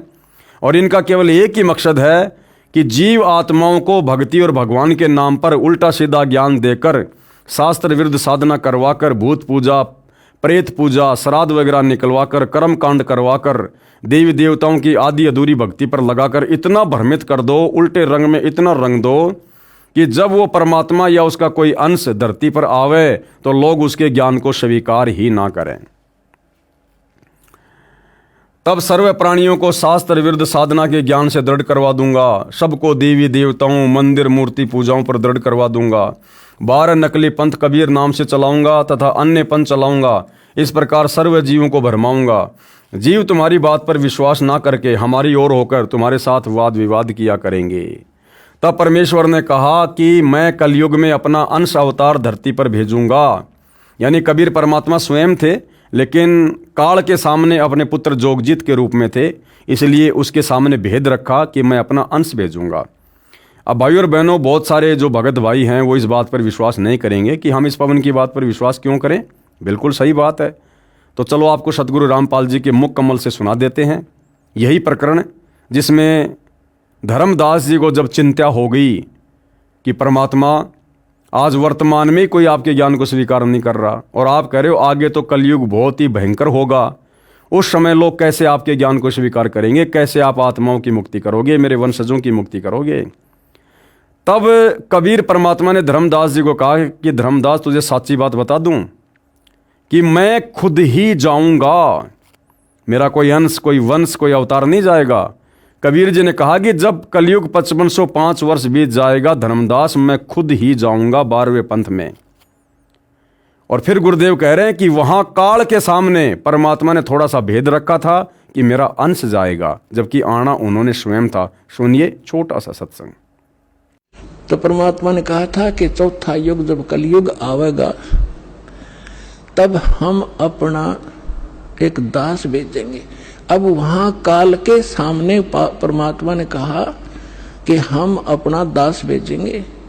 और कबीर वाणी चैप्टर में परमात्मा ने धर्मदास जी से, जब धर्मदास जी घने चिंतित हो गए थे कि हे परमात्मा, आपने सतनाम और सारनाम गुप्त रख दिया और इसके बिना मोक्ष नहीं हो सकता। आपने मुझ किंकर के ऊपर दया करी दास पे और 42 वंश भी पीढ़ी बख्श दी, मेरी वंश चलेगा। तो हे परमात्मा, सारनाम और सतनाम बिना पार नहीं हो सकते, तो मेरे बच्चे कैसे पार होंगे? ऐसे कलेजा पकड़ के बैठ गया। परमात्मा ने सोचा भाई ये घना दुखी हो गया। तो परमेश्वर ने कहा कि सुन ले, काल ने क्या कहा था, 12 पंथ करूं मैं साजा, नाम तुम्हारा ले करूं आवाजा। 12 पंथ नाम जो लेगी, हमरे मुख में आन समोही। जाओ जोग जीत संसारा, जीवन माने कहा तुम्हारा। जीव तुम्हारा कहा न माने, हमारी ओढ़ हो बाद बखाने। अब इतना समय नहीं रहा, मैं वो सारे प्रमाण आज नहीं दिखा पाऊंगा आपको कि 12 पंथ कौन कौन से हैं। तो 12 पंथ, बर्मा पंथ, गरीबदास पंथ बताया है, लिखा कवि सागर में। तो परमात्मा ने कहा तू चिंता ना कर धर्मदास, जब 5500 वर्ष कलयुग बीत जाएगा तब या बिचली पीढ़ी आवेगी, और बिचली पीढ़ी तक यो ज्ञान और तत्व ज्ञान और सतनाम सारनाम कति गुप्त रखना है, नहीं तो काल के दूतों का हाथ लग जाएगा, मेरा सारा मिशन खराब हो जाएगा। तो परमात्मा ने देखा कि यो बिल्कुल चिंतित हो गया घना। तब परमेश्वर ने कहा धर्मदास, जब साची बताऊं तेरे ते। तब धर्मदास ने कहा कि भगवान आज कितना अच्छा समय है, कलयुग स्टार्ट है सन 1398 में और 1512 तक है, और आज भी लोग ना मानते, और आप कह रहे हो आगे तो भयंकर कलयुग पैदा कर देगा, काल ऐसा जुल्म कर देगा, हाहाकार मच जाएगी, इंसान कृतघ्नी हो जाएंगे। तो उस समय कैसे पार होंगे? आज तो आप भी विद्वान हैं और फिर भी ना मान रहे ये लोग।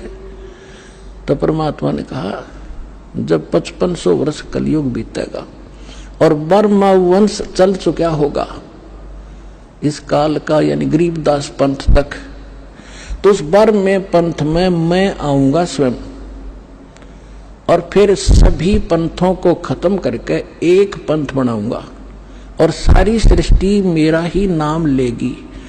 तेरे 42 वंश क्या सारी सृष्टि न पार करूंगा धर्मदास, इन 42 की तो चिंता छोड़ तू।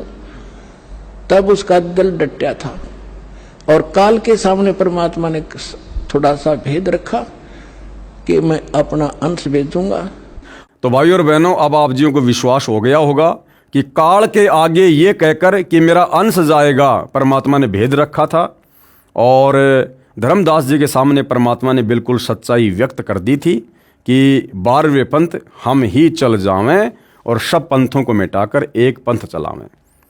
इस समय सारी पृथ्वी पर सर्व मानव शरीरधारी प्राणी हमारे ज्ञान को ग्रहण करके उपदेश प्राप्त करेंगे, सबका फंद छूटेगा अर्थात सब मोक्ष प्राप्त करेंगे। कलयुग में घर घर में परमेश्वर कबीर जी की महिमा के बोध यानी ज्ञान की चर्चा होगी। सर्व मनुष्य सारा दिन व्यर्थ की बातों में व्यतीत न करके परमात्मा के ज्ञान की चर्चा करके पुण्य के भागी होंगे। हमारे भेजे गए अंश अर्थात धरती पर अवतार संत रामपाल जी महाराज जी की ओर संकेत है, यानी लेखक के अपने विचार हैं। उनसे सतनाम जो 2 अक्षर का है, जिसे सतनाम भी कहते हैं, प्राप्त करके जाप किया करेंगे। ये प्रचार सब ठोर अर्थात संपूर्ण विश्व में होगा। संपूर्ण विश्व सतनाम का जाप किया करेगा। मेरा ये वचन, कबीर परमात्मा कह रहे हैं कि मेरा ये वचन उस समय सत्य होगा जिस समय कलयुग 5505 वर्ष बीत चुका होगा। कलयुग इतना समय बीत जाने के पश्चात सर्व मानव परम पुरुष अर्थात परम अक्षर ब्रह्म के पद अर्थात अमर स्थान को उनकी यथार्थ भक्ति विधि को जानेंगे तथा अपना कल्याण करवाएंगे। ये फोटोकॉपी कबीर सागर बोध सागर कबीर चरित्र बोध पेज नंबर 1870 की है। ये वही प्रकरण है जो हम पहले इसमें देख चुके हैं। कबीर जी के 12 पंथों का वर्णन है जो उनके नाम से काल ने 12 पंथों को आगे बढ़ाया था। और फोटोकॉपी कबीर सागर कबीर बाणी बोध सागर पेज नंबर 136 की है। ये भी हम अभी इसको पहले देख चुके हैं, हम इसको पढ़ चुके हैं। इस फोटोकॉपी में प्रथम जागूदास का पंथ लिया है, ये उचित नहीं है। प्रथम पंथ चूड़ामणि जी का है, यानी धर्मदास जी का जो दूसरा पुत्र था चूड़ामणि, नारायण दास के बाद जो कबीर परमात्मा जी के आशीर्वाद से उत्पन्न हुआ था, उस चूड़ामणि से कबीर परमात्मा ने अपने प्रथम कबीर पंथ की शुरुआत की थी। और दूसरा फिर जागूदास है। संवत 1775 हुई, यहाँ से 12वें पंथ अर्थात गरीबदास पंथ के विषय में वर्णन है। यानी सन 1774 में आदरणीय गरीबदास जी जो है ये आए धरती पर, और जब ये 10 वर्ष के हुए सन 1784 में इनको कबीर परमात्मा जी सतलोक से चलकर नीचे आकर मिले थे। फोटोकॉपी कबीर सागर कबीर वाणी बोध सागर पेज नंबर 137 की। ये गरीबदास जी के 12वें पंथ के बारे में लिखा है कि वहाँ पर कोई छुआछात नहीं होगी। गरीबदास जी के सभी जाति के लोग शिष्य होंगे, सबके घर पर वो भोजन किया करेंगे। आज्ञा ले रहे ब्रह्मबोध लावे, कोड़ी चमार सबके घर खावे, साखी हमारी ले जीव समझावे, असंख्य जन्म ठोर नहीं पावे। यानी गरीबदास जी के 12वें पंथ में कबीर जी की वाणियों को आधार बनाकर ज्ञान सुनाया जाएगा, परंतु तत्व ज्ञान न होने के कारण 12वें पंथ के अनुयायी असंख्य जन्मों तक वो मोक्ष प्राप्त नहीं कर पाएंगे। उसके बाद में स्वयं कबीर परमात्मा ने आना था, 12वें पंथ में वो आ चुके हैं और अपने यथार्थ 13वें कबीर पंथ की शुरुआत कर चुके हैं। इस फोटोकॉपी में लिखा है कि कबीर परमेश्वर ने कहा था कि 12वें पंथ गरीबदास वाले पंथ में आगे चलकर हम ही आएंगे, सब पंथ मिटाकर एक ही पंथ चलाएंगे।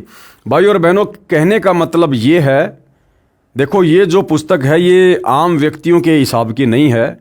ये पुस्तक शॉर्ट में है, संकेतों में है, और ये ज्ञान उन्हीं को अच्छे से समझ में आएगा जो ऑलरेडी सतगुरु रामपाल जी के भगत हैं और कई समय से उनके सत्संग सुन रहे हैं, उन कथाओं को बार बार पढ़ चुके हैं, देख चुके हैं, सत्संग बहुत सारे सुन चुके हैं, जो अब संकेतों को समझ जाएंगे कि यहाँ पर किस विषय में बात हो रही है।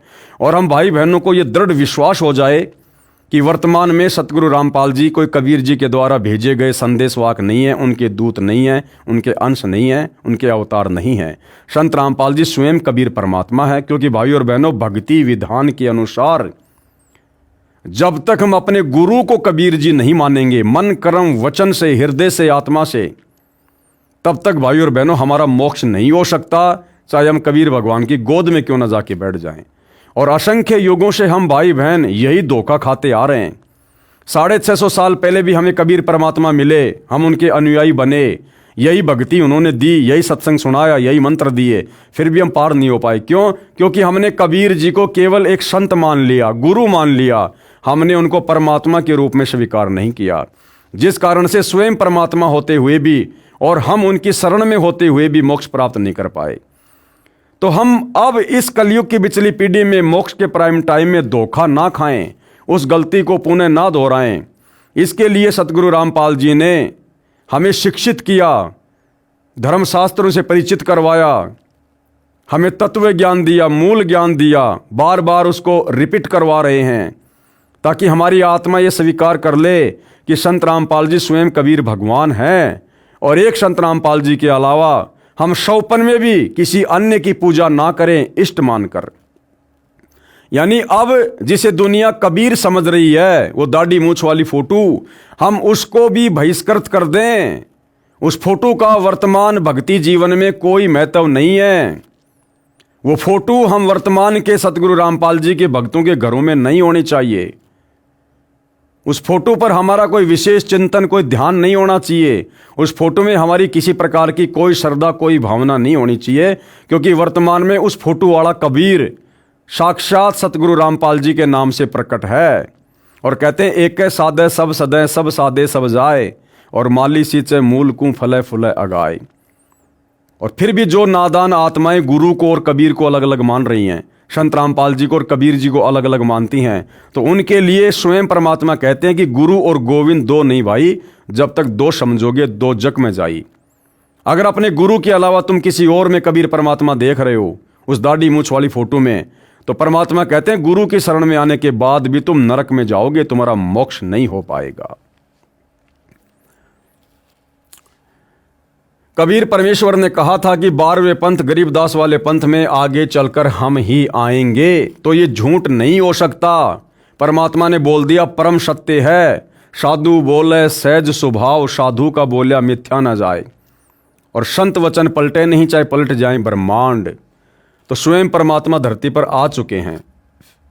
सब पंथ मिटाकर एक पंथ चलाएंगे, यही प्रमाण कबीर सागर शौशम बौद्ध सागर के पेज 171 पर भी है।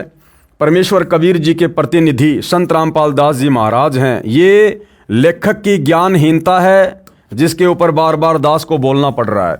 संत रामपाल जी कबीर जी के प्रतिनिधि नहीं हैं। कबीर जी कोई बालक नहीं है, कबीर जी कोई बेचारा लाचार बेबस नहीं है जो उन्होंने अपने कार्य के लिए किसी और को भेजना पड़ेगा। कबीर जी सशरीर हैं, साकार हैं, समर्थ हैं, निर्विकार निर्दोष परमात्मा है। उन्होंने छुप के रहने की आवश्यकता नहीं इस काल की तरह। ये काल स्वयं नहीं आता, ये काल अपने अंश अवतार भेजता है। क्यों? क्योंकि काल को श्राप लगा हुआ है। इसको शर्म आती है अपना भूंडा चेहरा सबके सामने लेकर आने में, इसलिए ये अपने अंश अवतार सर्जन करता है। लेकिन कबीर परमात्मा विश्व में सर्वश्रेष्ठ, समर्थ और अति सुंदर परमेश्वर हैं। उनके समान सुंदरता संसार में सृष्टि में किसी की नहीं है। वो परमेश्वर समर्थ है, सर्वशक्तिशाली है, सर्व सिद्धियों का स्वामी है। वो एक क्षण में जो चाहे सो कर दे। इसलिए उस कबीर परमात्मा ने सतलोक से किसी और को भेजने की आवश्यकता नहीं पड़ती। समर्थ का काम उसी को साजे और करे तो मूर्ख बाजे। सतगुरु सुंदर रूप अपारा, सतगुरु तीन लोक से न्यारा। सतगुरु कबीर जी काल की तरह काले कलूटे नहीं है, ओछे माथे वाले नहीं है, लंबे दांत वाले नहीं है। सतगुरु सुंदर रूप अपारा, यानी सतगुरु कबीर जी के अलावा संसार में कोई भी दूसरा सुंदर नहीं है। यानी सतगुरु रामपाल जी कह लीजिए, कबीर जी कह लीजिए, इनके बराबर तेज, नूर, आभा संसार में किसी और की नहीं है। लेकिन ये परमात्मा अपनी सतलोक वाली आभा को कम करके, हल्का करके, हम मनुष्यों की तरह दिखाई देने वाले शरीर को धारण करके ये परमात्मा फिर यहाँ प्रकट होते हैं, अपना ज्ञान समझाते हैं। फिर आगे चलकर उनके तत्व ज्ञान को आधार बनाकर ही समझा जाता है कि सतगुरु रामपाल जी कौन हैं। तो भाइयों और बहनों, कहने का एक ही मतलब है, 100 बातों की एक बात। अब सतगुरु रामपाल जी को मानुष समझने की गलती ना करो कि गुरु मानुष कर जानते वो नर कहिए अंध, ओए दुखी संसार में आगे काल के फंद। उनके भगत होने के बावजूद यदि हमने उनको मानुष की कैटेगरी में लिया और मानुष की कैटेगरी में लेने का मतलब है संत रामपाल जी के अलावा यदि आप दाढ़ी मूछ वाले कबीर की फोटो को पूज रहे हैं, घर में रख रहे हैं, दरबार में रख रहे हैं, उसका प्रकट दिवस मना रहे हैं, तो आप अपने गुरु को मानुष मान रहे हैं। और ऐसा व्यक्ति चाहे कितने वर्ष साधना कर लो, आजीवन साधना कर लो, अंत में कुत्ते की योनि में जाएगा। खुद परमात्मा कहते हैं, गुरु को मानुष जो गिने करे चरणा अमृत को पान, ते नर नरक में जाएंगे और जन्म जन्म बने सवान। सवान यानी कुत्ता बनेगा वो भगत है। गुरु की शरण में आने के बाद भी जो अपने गुरु के अलावा किसी और में कबीर को देखकर उसमें श्रद्धा बनाएगा। तो लेखक की यह नादानी है जो संत रामपाल जी को यानी अपने गुरु को परमेश्वर कबीर जी का बार बार प्रतिनिधि कहकर संबोधित कर रहा है। कबीर परमेश्वर जी ने कहा था, यह मेरा कथन उस समय सत्य होगा जब कलयुग 5505 वर्ष बीत चुका होगा। पुस्तक हिमालय तीर्थ जो शंकराचार्य द्वारा लिखी है, इसके पेज नंबर 42 पर कहा है कि आदि शंकराचार्य का जन्म कलयुग के 3000 वर्ष बीत जाने पर हुआ था। पुस्तक ज्योतिर्मय ज्योतिर्मठ के पेज नंबर 11 पर लिखा है कि आदि शंकराचार्य का जन्म ईसा से 508 वर्ष पूर्व हुआ था। इस प्रकार 2000 सन को कलयुग 5508 वर्ष बीत चुका है। अब गणित की रीति से जानते हैं कि 5505 कलयुग कौन से वर्ष में आता है। सन 2000 को ईसा जी के जन्म को 2000 वर्ष बीत गए। इससे 508 वर्ष पूर्व आदि शंकराचार्य जी का जन्म हुआ। पुस्तक हिमालय तीर्थ के अनुसार कलयुग के 3000 वर्ष बीत जाने पर आदि शंकराचार्य जी का जन्म होना कहा है। इस प्रकार सन 2000 को कलयुग 3000 प्लस 2000 प्लस 508 यानी 5508 वर्ष बीत चुका है। कलयुग का 5505 वर्ष कौन से सन में पूरा होता है? सन 2000 को कलयुग 5508 वर्ष बीत चुका है। सन 1999 को 5507, सन 1998 को 5506 और सन 1997 को 5505 वर्ष बीत चुका है। आप जी को याद रहे कि संत रामपाल दास जी महाराज ने अपने प्रवचनों में कहा है कि फाल्गुन शुद्धि एकम विक्रमी संवत 2054 सन 1997 को दिन के 10 बजे परमेश्वर कबीर जी मुझे मिले तथा सारनाम को प्रदान करने का उचित समय बताकर तथा सारनाम दान करने का आदेश देकर अंतर ध्यान हो गए। भाई और बहनों, ये परमेश्वर की एक गुप्त लीला है, एक रहस्यमयी लीला है ये। अन्यथा संत रामपाल जी अपने प्रवचनों में, अपनी पुस्तकों में जो भी बात रखते हैं वो सबूतों के साथ में रखते हैं, प्रमाणों के साथ में रखते हैं। एक एक बात के 10-10 प्रमाण देते हैं। लेकिन भाई और बहनों, सन 1997 में कोई कबीर परमात्मा संत रामपाल जी को दिन के 10 बजे आकर मिला, इस बात का प्रमाण आपको ना सतगुरु जी की पुस्तकों में मिलेगा, ना उनके सत्संगों में मिलेगा। ये परमेश्वर की गुप्त लीला का एक पार्ट है, जो पार्ट सात संगति से जुड़े भाई बहनों को तो समझ में आ रहा है और बाकी भाई बहनों को भी उसी समय समझ में आएगा जब आप सात संगति से जुड़ेंगे और सात संगति के वीडियो देखेंगे। कबीर परमेश्वर जी द्वारा अवतार धारण करने का समय। संत कबीर वचन अथ सवसम वेद की स्फुट वार्ता चौपाई, फोटोकॉपी कबीर सागर बोध सागर सवसम वेद बोध, पेज नंबर 171 की है। दोहा, 5000 और 500 जब कलयुग बीत जाए, महापुरुष फरमान तब जग तारन को आए। इस वाणी को सत्य साबित करने के लिए सतगुरु रामपाल जी ने स्वयं को छुपाते हुए ये बात कही है कि भाई 1997 में मुझे दिन के 10 बजे सतलोक से चलकर कबीर परमात्मा मिले, केवल इस वाणी को सत्य साबित करने के लिए। अन्यथा सतगुरु रामपाल जी स्वयं ही कबीर परमात्मा हैं, इनको और कबीर आकर नहीं मिलने वाला। आगे चलते हैं। ये फोटोकॉपी पवित्र पुस्तक कबीर सागर के अध्याय सवसम वेद बोध अर्थात सूक्ष्म वेद बोध सागर के पेज नंबर 171 की है।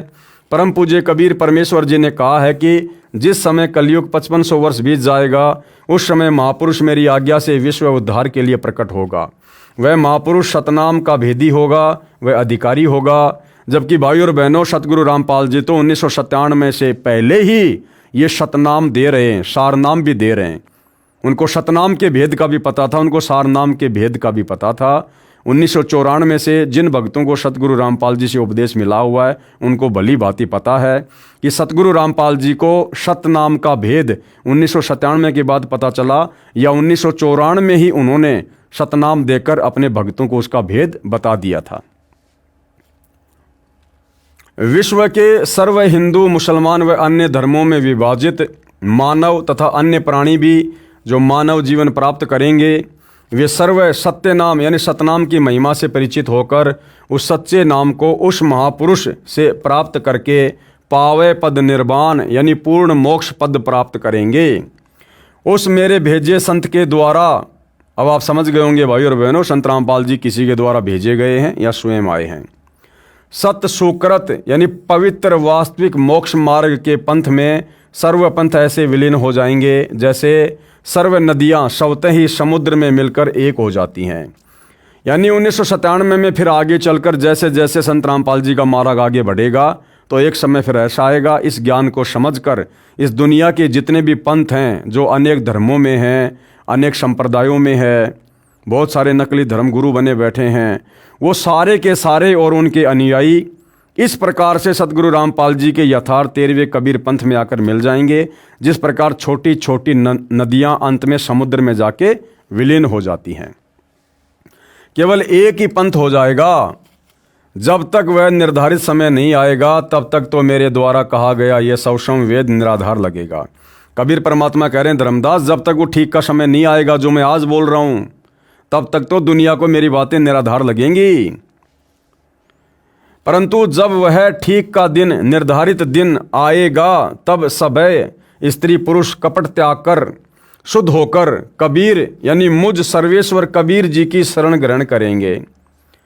अरे भैया, लेखक के अनुसार तो कबीर जी ने संत रामपाल जी को भेज दिया और यहाँ कह रहे हैं कि मुझ कबीर की, सर्वेश्वर कबीर की शरण ग्रहण करेंगे। तो शरण तो उसकी ग्रहण की जाती है जिससे उपदेश लिया जाता है। तो उपदेश तो दुनिया सतगुरु रामपाल जी से ले रही है, आगे भी उन्हीं से लेगी। तो वो सर्वेश्वर महेश्वर परमात्मा कौन हुआ? दुनिया जिसकी शरण में आएगी, स्वयं सतगुरु रामपाल जी, अर्थात अविकारी तथा भगत होकर सतलोक में चली जाएंगी। उस समय घर घर में परमेश्वर कबीर परमेश्वर जी का निर्मल ज्ञान चर्चा का विषय बनेगा। सर्व मानव दुर्मति त्याग कर नेक नीति अपनाएंगे। इसी कलयुग में जो माया के लिए भागदौड़ मची है वह शांत हो जाएगी। सर्व मानव शांत स्वभाव के बन जाएंगे। चाहे कोई उग्र यानी डाकू, चोर या अन्य कारण से समाज को दुखी करने वाला, चाहे कोई नीची जाति का हो, सर्व एक होकर रहेंगे। वह महापुरुष अर्थात तत्वदर्शी संत रूप में प्रकट सर्व के प्रति समान दृष्टि वाला समर्थ सत्य कबीर स्वयं सर्वशक्तिमान कबीर है। अब देखो भाई और बहनों, यहाँ बिल्कुल क्लियर कर दिया है, बिल्कुल क्लियर हो गया कि तत्वदर्शी संत के रूप में वो महापुरुष कौन होगा। देखिएगा, वह महापुरुष अर्थात तत्वदर्शी संत रूप में, तो वर्तमान में तत्वदर्शी संत कौन है? संत रामपाल जी। तो संत रामपाल जी के रूप में कौन है? वह महापुरुष अर्थात तत्वदर्शी संत रूप में प्रकट सर्व के प्रति समान दृष्टि वाला वो कौन होगा? समर्थ सत्य कबीर, यानी स्वयं सर्वशक्तिमान कबीर है। यानी सतगुरु रामपाल जी स्वयं ही कबीर परमात्मा है।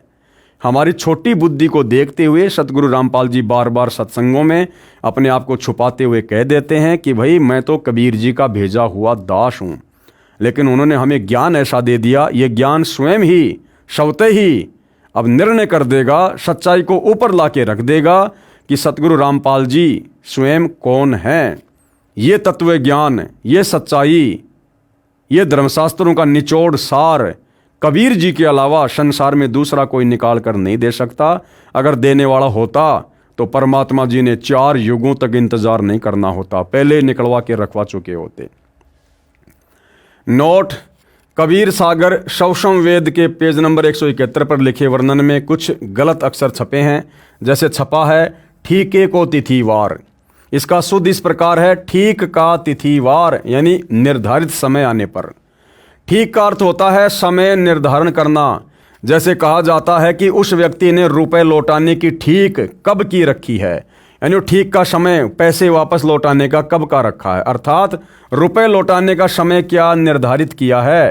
ठीक का दिन अंत ये अशुद्ध है, ठीक का दिन आवंत शुद्ध इस प्रकार है ठीक का दिन आवंत। जब वो ठीक का दिन आएगा 1997 वाला, उसके बाद जब वो ज्ञान शिखर में जाएगा, उसके बाद फिर ये जो सतज्ञान है ये घर घर में पहुंचेगा। पूरी दुनिया सतनाम का जाप करेगी, घर घर में सतगुरु रामपाल जी की महिमा होगी, उनके ज्ञान की चर्चा होगी जब वो ठीक का समय आएगा। और वो ठीक का समय भाई और बहनों बहुत नज़दीक है। 2028 के बाद, युग परिवर्तन के बाद घर घर में केवल इन्हीं की भक्ति, इन्हीं की पूजा होगी। उस दिव्य महापुरुष के विषय में नास्त्रदमस की भविष्यवाणी, उस दिव्य महापुरुष के विषय में, किस दिव्य महापुरुष के विषय में? सतगुरु रामपाल जी के विषय में। और भी बहुत सारी भविष्यवाणियां हम पहले देख चुके हैं, जैसे अमेरिका की बहन फ्लोरेंस की, जय गुरुदेव पंथ के तुलसीदास जी की, जो बिल्कुल पूर्णतया सतगुरु रामपाल जी पर सटीक उतरती हैं।